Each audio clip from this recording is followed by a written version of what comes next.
Hello, hi. So, everybody that's joining us to watch this video, this is Helen and I'm Amy, and we're joining together. We work together with essential oils, and we're huge advocates of yoga and living a beautiful life. And Helen and I talk all the time about fertility, pregnancy, and birth, and we love this space. And yeah, so the reason we're coming together is to talk about essential oils and fertility. So Helen runs fertility support yoga sessions, and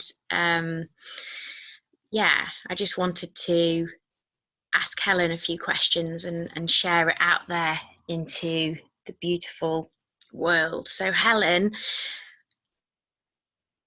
tell us about the beginning of your journey. I know journey is not the best word. What word would you prefer to use instead of journey? I tend to call it my story. Your story, yeah, okay, nice, thank you for that. I think I think everyone who suddenly decides that to become pregnant felt very excited, was getting married. A few months before I was getting married, was getting in that space of looking at my cycle and trying to get my head around what that meant. Thought it would just easily, probably a little bit naive.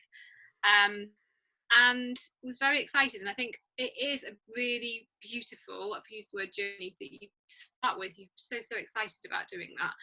I wanted to look at ways that I might alter my diet, look at ways that the things we were using in our home. And I think what I want as part of this video is, if anybody watching who is thinking about starting a family, to feel that that is a really exciting place to be. And I know we've talked about essential oils as part of that journey, and what a really beautiful time it is to start bringing those into your life, if you haven't done already, to take you through pregnancy and to take you through birth and labour, which I know, Amy, you've got lots of things that you can say about that, haven't you? Yeah. That's been a big bit of your journey. But for me, that excited phase kind of morphed over the first 6 months to a year of feeling lots of things, because it didn't happen for us in the way I'd hoped it would happen to us, and ended up taking us 4 years, just over 4 years, to get pregnant with Jack, which was eventually through IVF. And because of the kind of yoga that I do, a lot of the wonderful women that I meet have been on in their particular chapters of their story for quite some time. And when they start to ask me about essential oils, because I know that's a big passion of mine, they want to know what kind of oils they might use, what might be good, and I know that they want me to maybe come up with some things that would be useful in terms of getting pregnant. And I'm always very clear that my ethical stance on yoga and oils, it's not my place to say that this would be something that would increase your chances of pregnancy. I think that would be really inappropriate for me to say that. But it has led me to spend a lot of time thinking about how oils can be part of ways in which you support yourself through that process, particularly from an emotional perspective. And also the oils that I would feel appropriate saying were okay to use throughout your cycle. So do you want me to kind of break that down a little bit, how I think oils can be? Would that be a useful way? That would be really helpful. I think everyone would like to hear that. The first thing that I think is, when we start to look at essential oils, when we think from a position, so when we're trying to get pregnant, there is that time of the month when you've got your period. It's like day 1 of the cycle, and those 2 weeks leading up to ovulation, I would say essential oils can be really great there, because we know so many essentials can be supporting to our cycle. So I find oils like doTERRA's Calm around my period can really help with my mood. I find it really helpful with period pain. I find geranium on the soles of my feet has really helped me with my cycle, in terms of I used to get quite a lot of spotting, and that seems to have really helped with that. So I feel confident that I've found oils that work for me, kind of the feminine oils, ylang ylang, patchouli, that I have working with blends for me and a couple of other people, that in those first 2 weeks, I kind of think that they're really nourishing blends. Where people start to get a little bit more, ask more questions, is what do I do about using essential oils in the 2-week wait? So post-ovulation, when I'm hoping that I might be pregnant, or even in the midst of treatment. So I might be thinking about fertility treatment, I might be thinking about IVF, what happens? Because the first thing that happens when you go on Google and start to look at essential oils and early pregnancy is that you get lots of like baby center and magazine websites that come up that say absolutely no essential oils, so it can be quite confusing. So I think my take on that is there are very gentle ways of using essential oils in your home. You need to make your decisions about what you feel comfortable with, and maybe do a little bit of your own background reading, maybe even talk to your GP, or if that makes you feel more confident. But I'm all from reading, so I'm going to splash this book. I've been talking to Amy about this book. I like to get my head around where some of these fear-mongering stories come from, and this book's really great in talking about early pregnancy and the different perspectives. So some people say, some aromatherapists will say absolutely no essential oils in the first 12 weeks, but when they've actually looked at where that comes from, there are only 1 or 2 cases or papers that suggest that essential oils might be harmful, and that's through ingesting quite huge amounts of essential oil, I don't know, maybe possibly by accident. So I think that a very light, gentle touch with essential oils, such as you are diffusing maybe frankincense, because it can be quite it might be a time where you're feeling quite apprehensive, maybe wondering whether you're pregnant, maybe wondering what's going to happen next, anything that regulates your emotions. You might have your diffuser. I mean,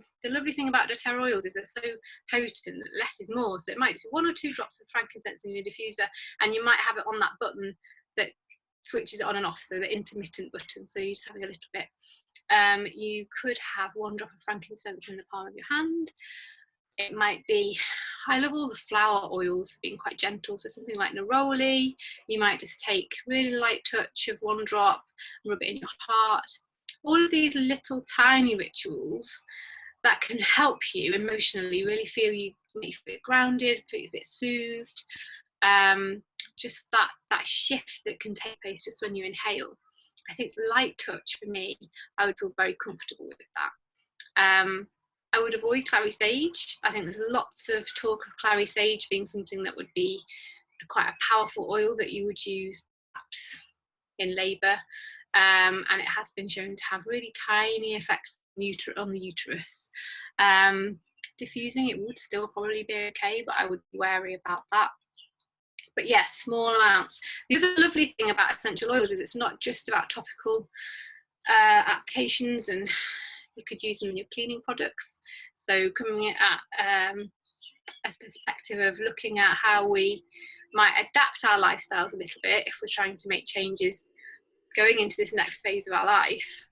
I have felt so empowered by getting rid of my Mr. Muscle and replacing it with my nice spray bottles. I know I've got some lemon tea tree, some witch hazel and water, and you know, cleaning my toilet with toilet cleaners that I've made, and experimenting with dishwasher tabs and all that kind of stuff. It's felt really powerful to me to get rid of some of the stuff. And this is the thing, you can read lots of cautious things about aromatherapy and essential oils, but when we look at some of the other things we might be putting on our body in terms of perfumes, that we never question what's in those perfumes, and when we think about the cleaning products we might be using in our home, or the creams that maybe we're even putting on our body, I really like that I can use my essential oils to be making my own products.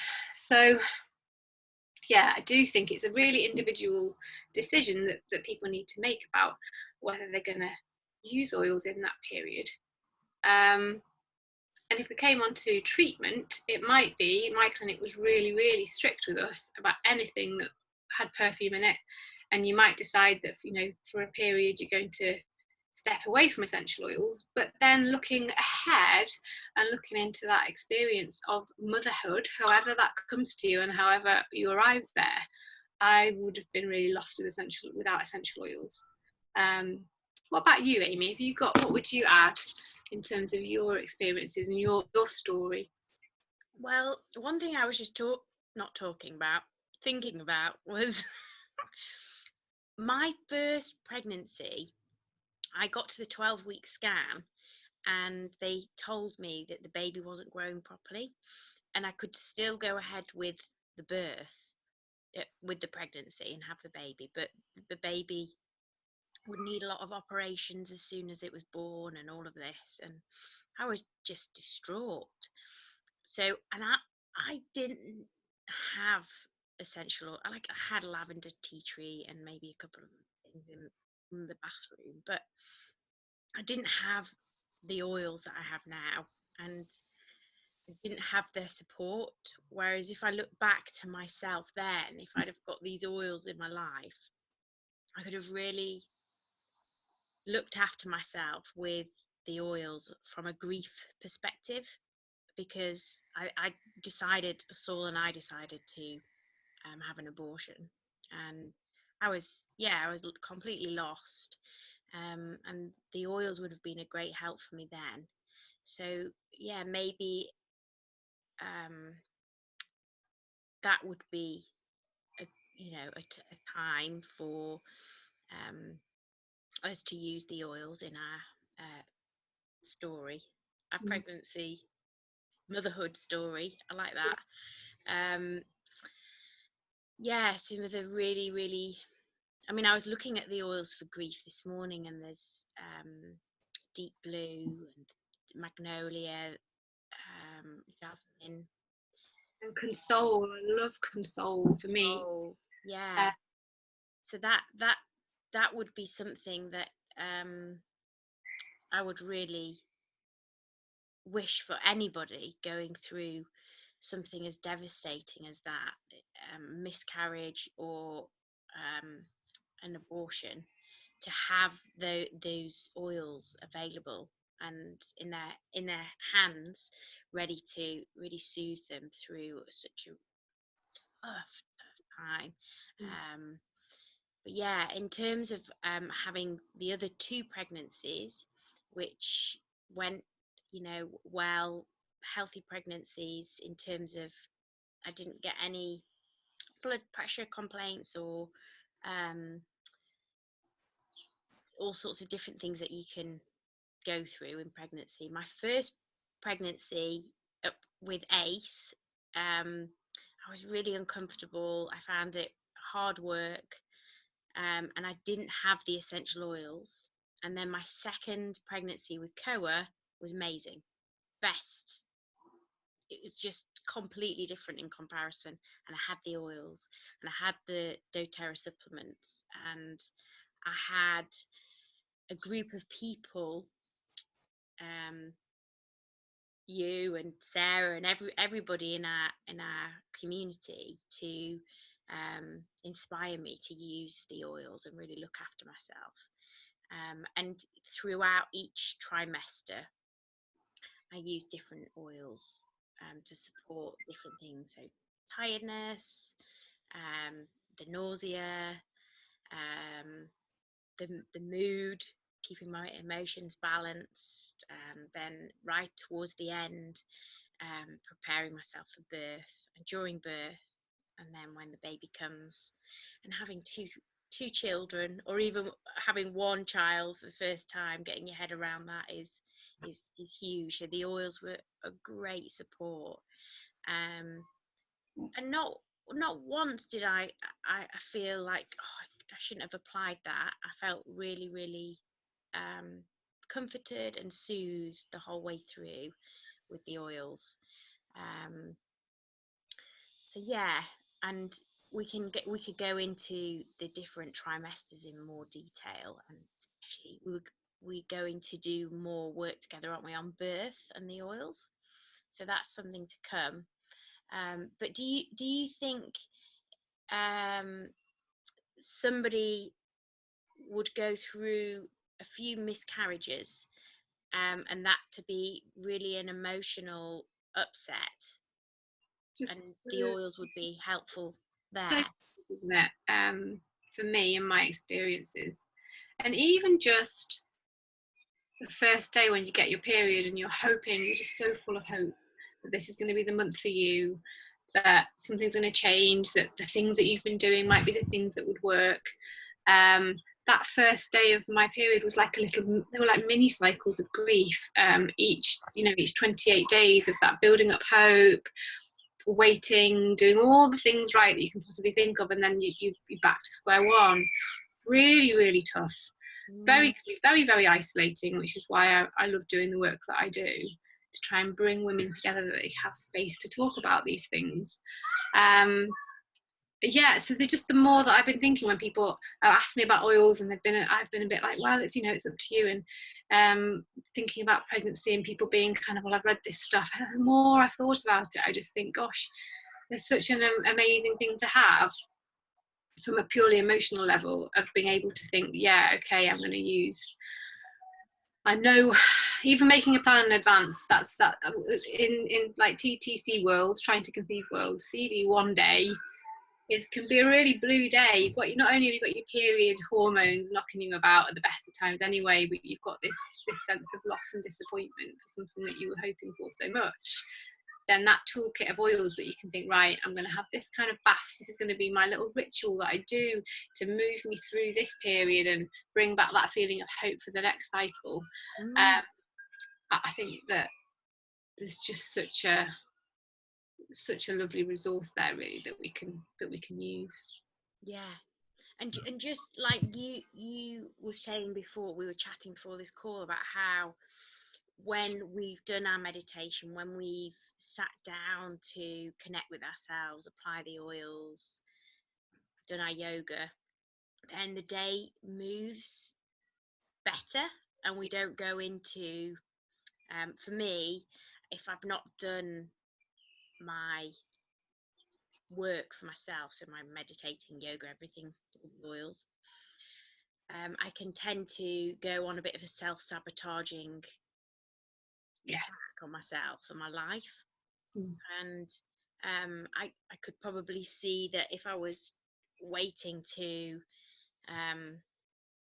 find out if I was pregnant or not, then, and I didn't have the oils and I didn't have the community, then I could almost go into a bit of self-sabotage there. So much. And I think it can be such a long journey. When we're talking about years of being in that place of feeling stuck and watching your friends get pregnant and your friends grow families around you and not knowing when that's going to happen for you. I think it would be really understandable for anyone to have those days of feeling really lost, and we all have it. I mean, we're in the middle of COVID lockdown at the moment, and it's just that roller coaster. And for some people at the moment, they're on that double roller coaster of being stuck, maybe because cycle's been cancelled and they were just waiting to go and have IVF, and then they're stuck and then this other broader societal extraordinary thing that we're going through. I think every day is a new day, isn't it? And I think if I start the day and I come out here in my shed before people wake up, I'm lying, because Jack gets up really early. I'm going to give Jack to Mark and time in here. Then I think that starts my day off on a whole new tone. Do a meditation, have my little ceremonies, even if it's just for 10 minutes, and that's what I've got. Balance on the soles of my feet.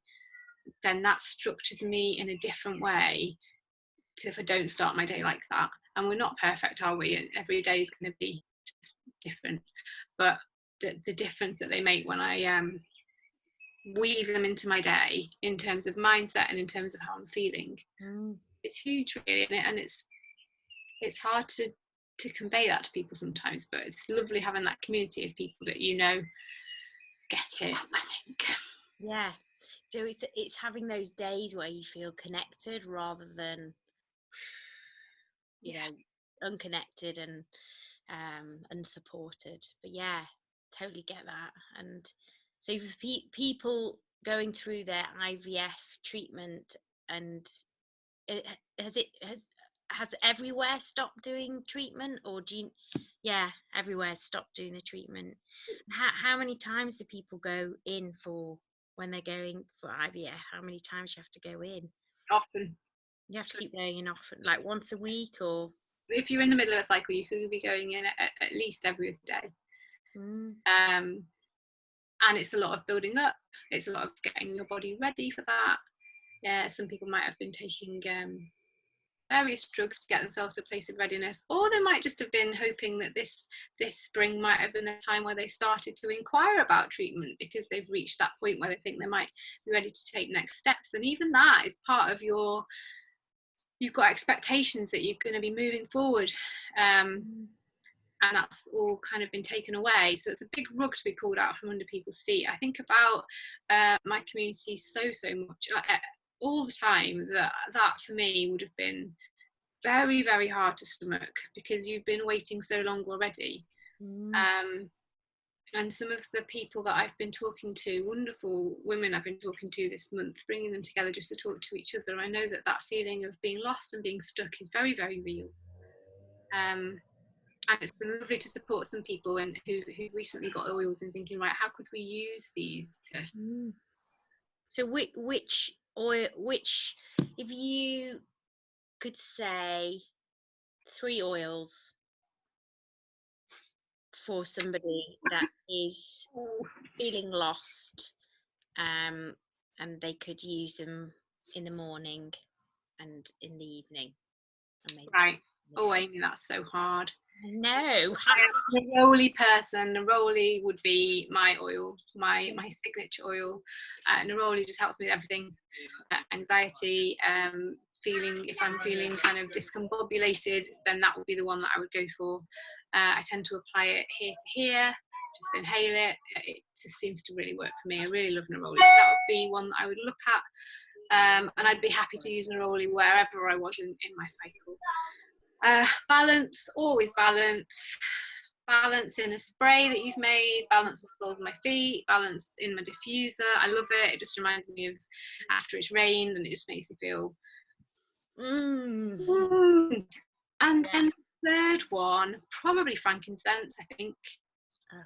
Just that thing you taught me right at the beginning, in the morning, 1 drop in the palm of your hands, maybe in your face cream, just inhale, just have that moment, even if that's all you've got, even if you haven't got time to be doing the meditations and all that kind of stuff.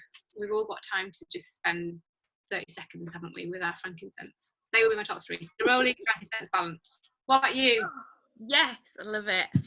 Oh, yeah, well, I know it's a really tough question. You've put it on me now. Okay, so for me, every morning at the moment is balance. Every morning, balance. And